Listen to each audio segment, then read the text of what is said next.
यानंतर बातमी आहे राहुल गांधींसंदर्भातली। ज्यांनी संविधान वाचलं नाही त्यांना ते कोरं वाटतं, या शब्दांमध्ये राहुल गांधींनी पंतप्रधान मोदींना टोला लगावला।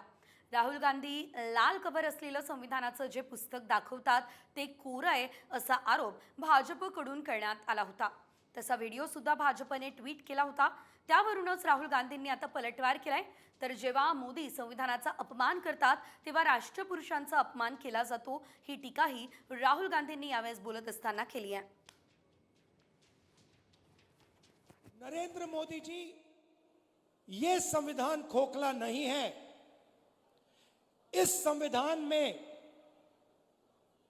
हजारों साल की सोच, और जब आप इसे खोखला कहते हो तो आप हिंदुस्तान, बिरसा मुंडा जी, महात्मा गांधी जी, अंबेडकर जी, इन सब का अपमान करते हो।